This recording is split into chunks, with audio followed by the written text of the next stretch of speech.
पधारे। छोड़ के राजमहल वो कैसे वन गमन पधारे। कैसे किया कमठने उन पर, कैसे किया कमठने उन पर उपसर्ग आघात। वैरागी हो गए पारसनाथ, वैरागी हो गए पारसनाथ। वैरागी हो गए पारसनाथ, वैरागी हो गए पारसनाथ।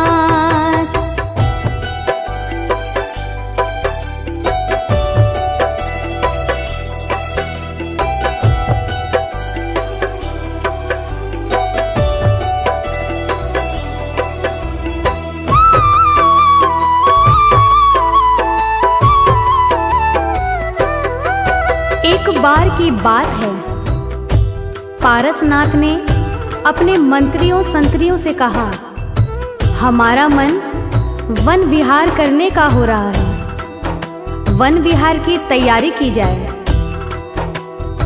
उसके लिए हाथी सजाए गए, उसके ऊपर सिंहासन रखवाया गया। पारसनाथ हाथी पे सवार होकर मंत्री संतरी और सैनिकों के साथ वन भ्रमण के लिए निकल पड़े। बैठ हाथी के ऊपर साथ में सैनिक लेकर चल पड़े वन की तरफ वो बहुत ही हर्षित होकर। चल पड़े वन की तरफ वो बहुत ही हर्षित होकर। बड़ा रमणीक था उपवन, हो गया मोहित सामन। नाचते मोर मोरनी, स्वर्ग सा लगता मधुबन। नाचते मोर मोरनी, स्वर्ग सा लगता मधुबन। फूलों के पेड़ों से हो रही, फूलों के पेड़ों से हो रही खुशबू की बरसात। वैरागी हो गए पारसनाथ, वैरागी हो गए पारसनाथ। वैरागी हो गए पारसनाथ, वैरागी हो गए पारसनाथ।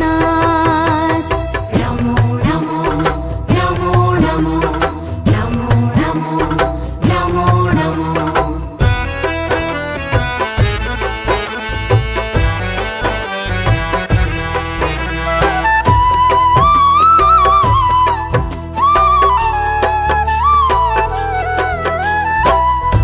पारसनाथ जी अपने साथियों के साथ वन विहार का आनंद ले ही रहे थे, तभी उनकी नजर एक जलते हुए धुएं के ऊपर पड़ती है, जहां एक तपसी मोटे से सूखे से पेड़ में आग लगा के उसकी अग्नि में आहुति डाल रहा था।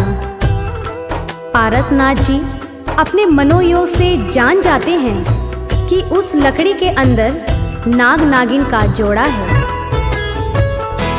उतर गए हाथी से वो पास तपसी के आए, पकड़ के हाथ तपसी का हवन उसका रुकवाए।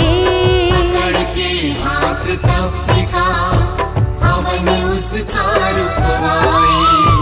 तपसी से बोले पारस, तुम्हें कुछ ज्ञान नहीं है, तुम्हें तो पाप पुण्य की जरा पहचान नहीं है। तुम्हें तो पाप पुण्य की जरा पहचान नहीं है। जल जाएंगे नाग और नागिन, जल जाएंगे नाग और नागिन इस लकड़ी के साथ। वैरागी हो गए पारसनाथ, वैरागी हो गए पारसनाथ। वैरागी हो गए पारसनाथ, वैरागी हो गए पारसनाथ।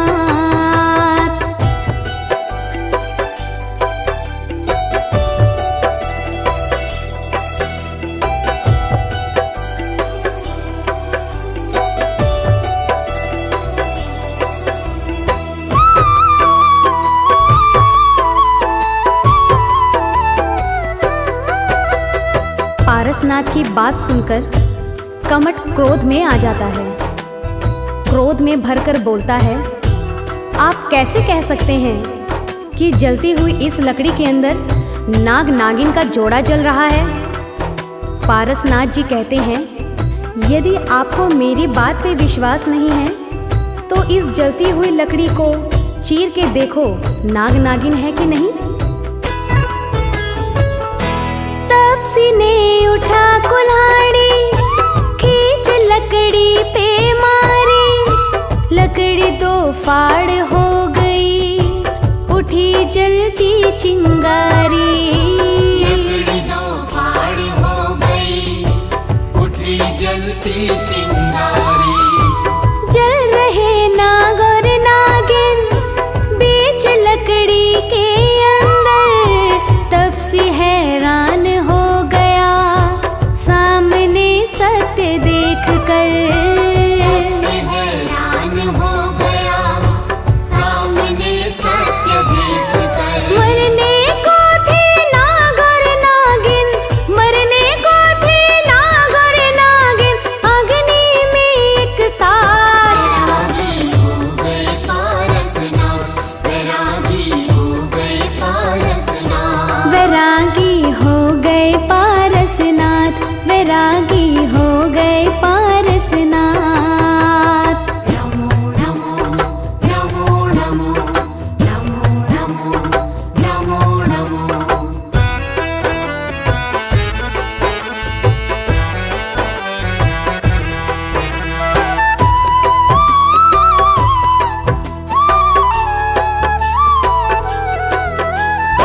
सबकी आंखें विस्मय से फटी की फटी रह जाती हैं। तपसी पारसनाथ के सामने नतमस्तक हो जाता है। मरणासन नाग नागिन को पारसनाथ जी नवकार मंत्र सुनाते हैं, जिसके प्रभाव से नागिन और नाग पाताल चले जाते हैं। नाग धड़ेंद्र बनते हैं और नागिन पद्मावती बनती हैं।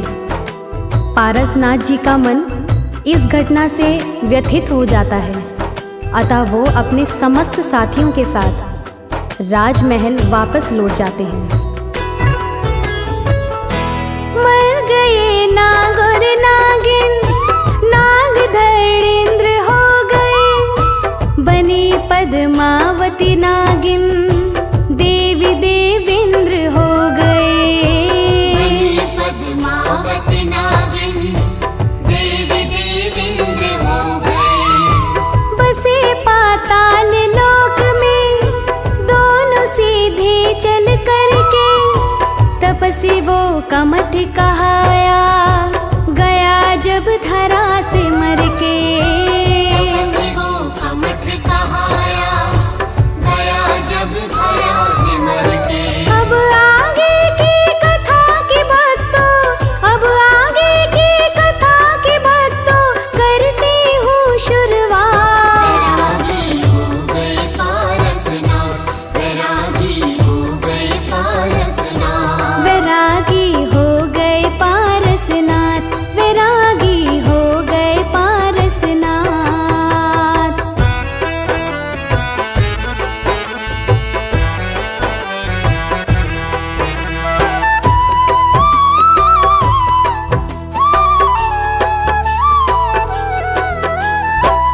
एक दिन अचानक पारसनाथ जी के मन में वैराग उठ जाता है।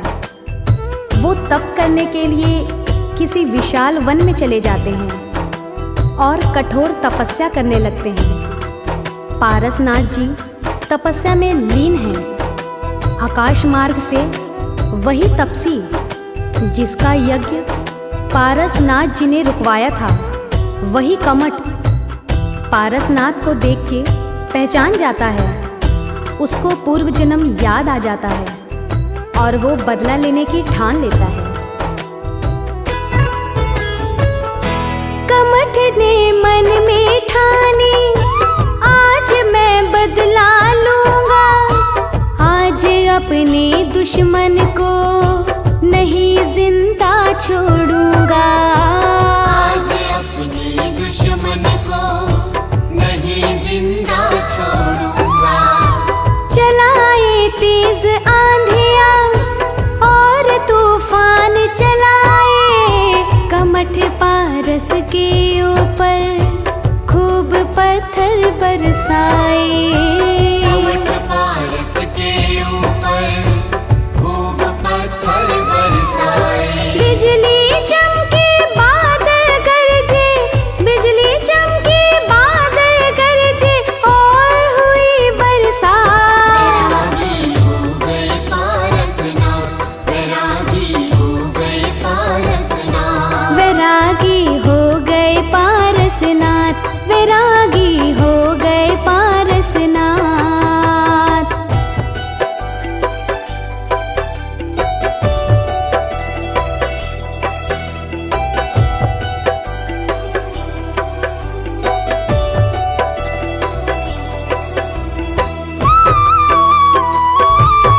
अपनी सारी शक्तियां आजमा डाली, परंतु पारसनाथ जी ज्यों की त्यों तपस्या में लीन रहे। आंधी तूफान पत्थर उनको छू तक ना सके। पारसनाथ को संकट में जानकर पद्मावती धड़ेंद्र वहां आ जाते हैं। धड़ेंद्र ने अपना फन फैलाकर पारसनाथ को ढक लिया और पद्मावती धड़ेंद्र दोनों पारसनाथ की रक्षा में लग जाते हैं। वही अहि क्षेत्र कहाए बन गया तीरथ प्यारा, सारी दुनिया से सुंदर लगे पारस का द्वारा। सारी दुनिया से सुंदर लगे पारस का द्वारा। धन्य है पावन भूमि, धन्य अहि क्षेत्र हमारा, लगे है दिव्य अलौकिक बड़ा अतिशय नजारा।